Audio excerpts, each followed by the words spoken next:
അപ്പൊ അളിയൻ കാര്യമൊന്നും അറിഞ്ഞില്ലേ? ഇല്ല. എന്നാൽ ഇനി ഞാനത് പറയാം, ആരും ഞെട്ടരുത്. മുഖ്യമന്ത്രി പിണറായി വിജയന്റെ ഔദ്യോഗിക വസതിയായ ക്ലിഫ് ഹൌസിലെ നിർമ്മാണങ്ങൾക്കായി പൊതുമരാമത്ത് വകുപ്പ് മാത്രം 3 വർഷത്തിനിടെ ചെലവഴിച്ചത് 1,80,00,000 രൂപ. ഒരു ചെറിയ മിന്നലെ പോയി.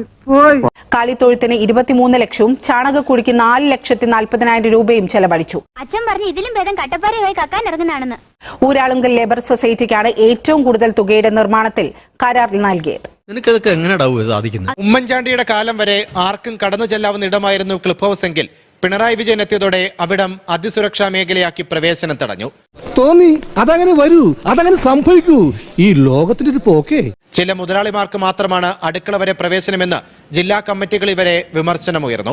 കാര്യമത് സത്യമാണെങ്കിലും എനിക്ക് അംഗീകരിച്ചു കൊടുക്കാൻ പറ്റുമോ? ജനങ്ങൾക്ക് പ്രവേശനമില്ലെങ്കിലും കരാറുകാരും നിർമ്മാണ തൊഴിലാളികളും നിത്യസന്ദർശകരെന്ന് വ്യക്തമാക്കുന്നതാണ് നിർമ്മാണ പ്രവൃത്തികളെക്കുറിച്ച് നിയമസഭയിൽ വെച്ച കണക്ക്.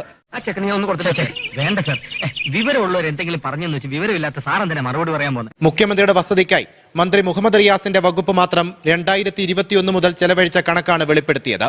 ആകെ 1,80,81,000 രൂപ. കഴിഞ്ഞോ? ഇല്ല സാർ, ഇതിനൊരു അന്ത്യമില്ലേ? സിറ്റിയിൽ 10 സെന്റ് സ്ഥലം ചോദിക്കും, പട്ടിക്ക് അപ്പിയിടാനും മുള്ളാനും.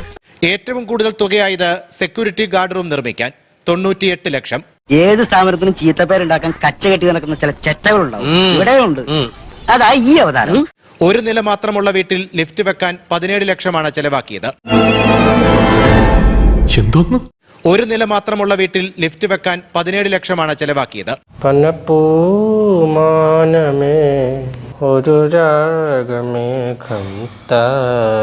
ലിഫ്റ്റ് വെച്ചപ്പോൾ പൈപ്പ് ലൈനുകളൊക്കെ മാറ്റാനായി 5,61,000 രൂപ വേറെയും. എന്റെ കയ്യിൽ അവനെ കിട്ടിയേ ഞാൻ അവനെ അരിഞ്ഞു മുളകിട്ട് അങ്ങനെ തിന്നിടോ. ലിഫ്റ്റിന് മാത്രമല്ല, പശുക്കളെ സംരക്ഷിക്കാനും ലക്ഷങ്ങളുടെ കരുതലാണ് മുഖ്യമന്ത്രിക്ക്. അതൊക്കെ ഗോപാലകൃഷ്ണൻ ഒരു നമ്പറല്ലേ? ഇത് എന്റെ ഒരു നമ്പറാ. പോക്കിരുത്തം കളിക്കുന്നത് അതിൽ വേണ്ട തെണ്ടി. കാലിത്തൊഴുത്തിനും സംരക്ഷണ ഭിത്തിക്കും 23,90,000 രൂപ ചെലവാക്കിയപ്പോൾ ചാണകക്കുഴിക്കായി ഒഴുക്കിയത് 4,40,40,000 രൂപ. ചാണകക്കുഴിക്കായി ഒഴുക്കിയത് 4,40,40,000 രൂപ. പുറമേ നിന്ന് നോക്കിയാൽ വെറും വെള്ള പെയിന്റ് ആണെങ്കിലും 12 ലക്ഷമാണ് പെയിന്റിങ്ങിന്റെ ചെലവ്. കുത്തും ആലോചിക്കണം, കുത്തും ആലോചിക്കണം.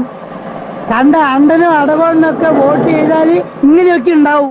2,40,40,000 മുടക്കി കബോർഡൊക്കെ വെച്ച് അടുക്കള അടിപൊളിയാക്കിയപ്പോൾ 2 തവണയായി ശുചിമുറി സൂപ്പറാക്കാൻ എടുത്തത് 2,90,95,000 രൂപ. ഇതെല്ലാം പൂർത്തിയായവയുടെ കണക്ക് മാത്രമാണ്. ബാക്കി ടെൻഡർ പുരോഗമിക്കുന്നു. തമിഴ്നാടിന്റെ മുന്നിൽ മാത്രമല്ല, ഇന്ത്യയിലെ എല്ലാ സംസ്ഥാനങ്ങളുടെ മുന്നിലും കേരളം നാണം കെടും. തലതിരിഞ്ഞ രാഷ്ട്രീയക്കാർ നാടിനെ സേവിക്കുമ്പോ നാടിന്റെ തലയെഴുത്ത് തേയും. അത് കേരളത്തിന്റെ വിധി.